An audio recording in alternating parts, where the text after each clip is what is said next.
Hello, guys. Welcome to the Trainer Feed. My name is Jacques. I'm here with coaches David Bravo You're and my good other coach, Angel Sanchez. You're David's a good coach too, by the way. Good other coach. wow, my good other coach. Oh, weird. Oh, we're good. So today on this episode, I am the only one out of us three that does not technically have a tracking device in terms of tracking my health and wellness besides my iPhone.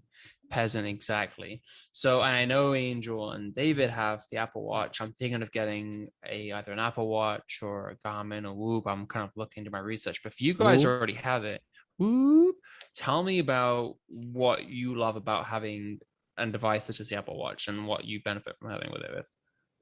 David, you go first. I like my Apple Watch because I use it to train people in terms of using a stopwatch. It's like real quick to get the stopwatch on. I like looking at the steps. The thing with the rings, I think it's a cool concept, but for someone that doesn't really go by it, then it's kind of hard, right? It's like, okay, I got to finish. Like some people that really like to, be diligent about the rings, if it's something that they enjoy, then yeah, because every time one ring closes, and for people that don't know, the rings are certain, I think, goals that your Apple Watch or fitness tracker will track throughout the day in terms of like distance walked. There was one about I think heart rate, like getting your heart rate to a certain level, I think. And there's another one, I think, in terms of sleep. Well, if you finish the goals, you always get a little notification that says, hey, you finished your ring with whatever goal you have that day. So if it's something that you're interested in and you're diligent when it comes to getting a certain amount of steps in, I think it's great because it'll like vibrate as soon as you're done with the rings, and then you're good, right? And if it's something like a source of a form of accomplishment, then of course do it. I think it's good also to track your workouts in a calendar, right? It's like you have all the workouts whenever you're about to work out. I have a lot of my clients that have the Apple Watch, and they always, every time we work out, they always like, oh, let me track. So they like turn it on, and it will track their strength training session for that day. So they'll have it all mapped out with like data, So I think if it's something that you want to keep records of your workouts and records of how many steps you've taken and records of how long you walk, then I think it's a good idea. I agree with all those points. I'll make one point. I'll make a couple of points, but the first thing I want to bring up is my dad made some really big progress in his physical activity after getting an Apple Watch. And I don't want to say Apple Watch to be like an Apple fanboy and people be like, oh, what the hell? Or hashtag spawns. Shit. Dance with the devil. But I do think that he made a huge difference or a huge change in his physical activity levels when he got the Apple Watch, because he likes to get the rings and it turns it into almost like a game where you have to get, or you feel like you have to get like the 12 hours of standing, and then you have to get like the 30 minutes of exercise every day, and then you have to get like your movement ring, so a certain amount of calories in a day. And that really helps for a lot of people. I think general population, it would be a really good tool or a really good device to have some sort of tracking.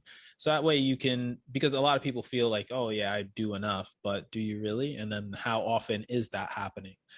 For someone like you or me or David, I think that you might not need it as much because of that. It is good to have for certain things like David spoke about, tracking time for clients, timers, things like that.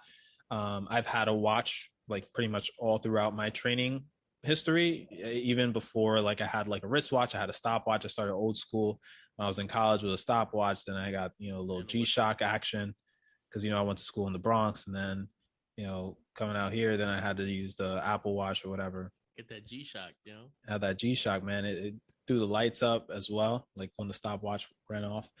But it really does help with that aspect of things. And then from a health and wellness perspective, it does have some added benefits. For example, notifying you notifying you if you're getting enough sleep. So you can charge it before you go to bed and then put it on when you go to bed. And then it'll notify you like if you got up during that time, or you moving around during that time, and then what are the effects or the ramifications that might have on your overall.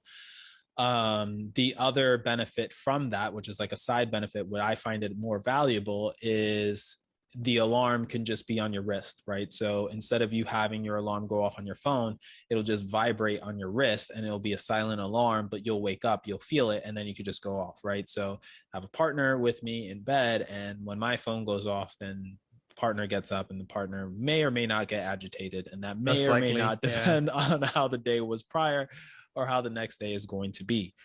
But regardless of that, it is helpful to have the watch just vibrate, and then I just know, all right, now it's time for me to get up, and then I just got to go do my thing.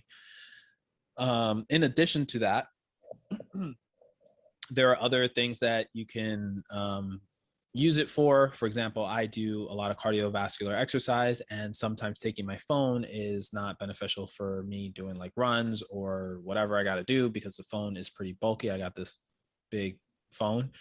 And with Spotify, you can download episodes of podcasts like these and also music to your Apple Watch.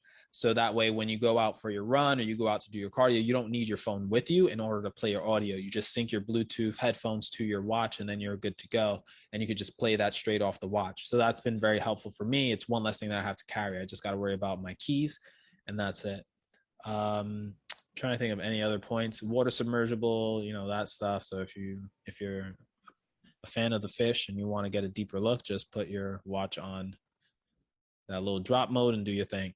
I think the Whoop is really good for recovery, is what it seems like. I don't have one, but I know that we might be able to get discounts and stuff like that, and I've heard really good things about it.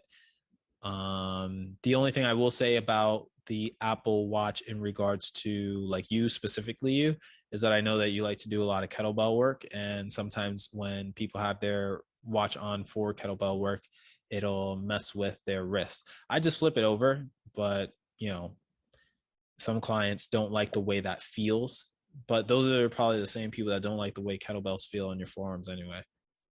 I have that almost automatic reflex as well with clients, teaching them kettlebells, as I just bring their watch 180 around so it's on the inside and not on the outside, so you can not worry about it. But I have thought about it. I have thought, oh, it's interesting. You have to not. We should be conscious of it, right? And I've had some people say, "Oh no, it's fine," and I'm thinking, "Oh, okay." Not the ball smasher. I know. Oh, that's what my partner had, that same situation. I bought her a watch. I bought her Apple Watch in specific, and she just kept flinging kettlebells on it. I said, "Baby girl, that's not what it's supposed to be meant for. Like, it's not going to survive." And she was like, her response was that she's done it before and it hasn't broken yet. Well, believe it or not, guys, ladies and gentlemen, it broke. When we went to the Apple store, they said, she was like, "Oh, I want to see if they could fix this here." And the guy at the front desk, the front, because they were stopping people in the front for COVID because of the lines or whatever. And he's like, "Can I see the watch?" She pulled it out of a bag. He said, "I'll just tell you this right now, that's not going to be fixable. Like, you have to get another one." So that was pretty funny to watch. And then she bought this one, and now she's taking care of it. She bought it, and then she got a case for it, and she takes it off during certain exercises. I'm like, you know what? That's messed up. That's like you get somebody a brand new phone, but ain't no OtterBox, and they're just like, nah, I don't need a case. I'm just flipping it around, dancing around with it. Anyway, that's a sidebar. But yeah, that's pretty much it. Okay, well, I'll keep doing my research, but my only thing with the Apple Watch, my only hesitation even has just been, I spend too much time on my phone as it is anyway, and if I get something on my wrist, because I have do not disturb my phone, so I don't get, unless it's a call, then I'll hear, I'll feel it. But if it's a text, I try not to, or like notifications. And we spoke about this, about the social dilemma and just social media trying to get you to be on their platforms for longer and know any kind of ways to get you on there longer. And I think that having an Apple Watch or a device, well, that's why I've asked, as I've had a couple of clients who told me about another device, whether it was a Garmin or something else, where it'll tell them their metrics for the day, but it won't tell them someone tagged them from a photo from 3 years ago on Facebook, whatever. And I like to say you can take away those notifications, but I don't know how this technology works, Yeah. So I just, yeah. I think that's a fair point, because if you do get distracted easily, then it is catered for that. It is meant to distract you from a lot of that stuff, because you'll get text message notifications, you get all your, Instagram, social media notifications. Even when you're going from place to place, it's to your benefit and not. Like if you put a map on and you go left or right, like it'll let you know. So that is something to be mindful of as well. So maybe something like the Whoop, where it doesn't really have a display, but it keeps that's track what of I'm your thinking. solely just strictly fitness. That might be more beneficial for you, but it's a subscription based thing. So I know that's the other thing. Yeah, I don't know how yeah. much I it gotta. is, but I have to do some more research, but I thought it was worth discussing. You guys, as you guys are almost anyone I know has the Apple Watch. I'm one of the few people remaining. I think you should do. I think you should do Whoop. I vote Whoop. Because from a health and wellness perspective, I think that is going to be your biggest bang for your buck without giving you like having the repercussions of getting distracted by social media and all that other jazz. Yeah, so might be the Whoop. I'll take a look. I need to comment. I'll have a look. But and I don't know if you could slap a kettlebell on a Whoop. I think should try and find out.